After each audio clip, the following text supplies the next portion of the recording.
4వ అధ్యాయము. అప్పుడు యేసు అపవాది చేత శోధింపబడుటకు ఆత్మవలన అరణ్యమునకు కొనిపోబడెను. 40 దినములు 40 రాత్రులు ఉపవాసముండిన పిమ్మట ఆయన ఆకలిగొనగా ఆ శోధకుడు ఆయన యొద్దకు వచ్చి, నీవు దేవుని కుమారుడవైతే ఈ రాళ్లు రొట్టెలగునట్లు ఆజ్ఞాపించుమనెను. అందుకాయన, మనుష్యుడు రొట్టె వలన మాత్రము కాదుగాని దేవుని నోట నుండి వచ్చు ప్రతి మాట వలనను జీవించును అని రాయబడియున్నదనెను.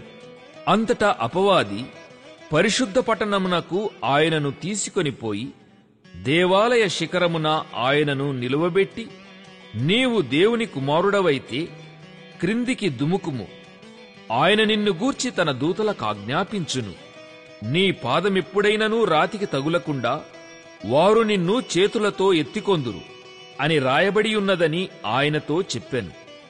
అందుకు యేసు, ప్రభువైన నీ దేవుని నీవు శోధింపవలదని మరి ఒక చోట రాయబడియున్నదని వానితో చెప్పెను. మరలా అపవాది మిగుల ఎత్తైన ఒక కొండమీదికి ఆయనను తోడుకొనిపోయి ఈ లోక రాజ్యములన్నిటినీ వాటి మహిమను ఆయనకు చూపి, నీవు సాగిలపడి నాకు నమస్కారము చేసిన ఎడల వీటన్నిటినీ నీకిచ్చెదనని ఆయనతో చెప్పగా, యేసు వానితో, సాతానా, పొమ్ము, ప్రభువైన నీ దేవునికి మ్రొక్కి ఆయనను మాత్రమే సేవింపవలెను అని రాయబడి ఉన్నదనెను. అంతటా అపవాది ఆయనను విడిచిపోగా, ఇదిగో దేవదూతలు వచ్చి ఆయనకు పరిచర్య చేసిరి. యోహాను చెరపట్టబడినని యేసు విని గలిలయకు తిరిగి వెళ్లి నజరేతు విడిచి జెబులూను నఫ్తాలి అను దేశముల ప్రాంతములలో సముద్ర తీరమందలి కపెర్నహూమునకు వచ్చి కాపురముండెను. జెబులూను దేశమును నఫ్తాలి దేశమును యోర్దానుకు ఆవలనున్న సముద్ర తీరమున అన్యజనులు నివసించు గలిలయయు చీకటిలో కూర్చుండియున్న ప్రజలును గొప్ప వెలుగు చూచిరి.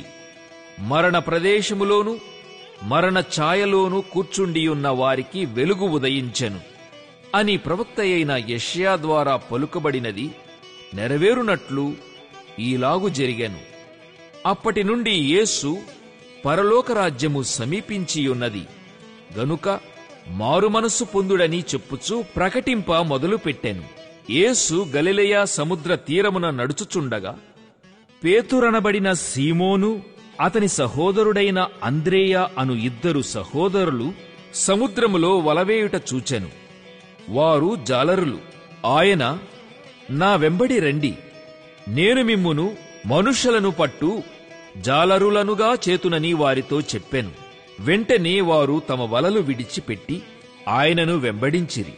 ఆయన అక్కడ నుండి వెళ్లి జెబెదయి కుమారుడైన యాకోబు, అతని సహోదరుడైన యోహాను అను మరి 2 సహోదరులు తమ తండ్రి అయిన జెబెదయి యొద్ద దోనెలో తమ వలలు బాగుచేసుకొనుచుండగా చూచి వారిని పిలిచెను. వెంటనే వారు తమ దోనెను తమ తండ్రిని విడిచిపెట్టి ఆయనను వెంబడించిరి.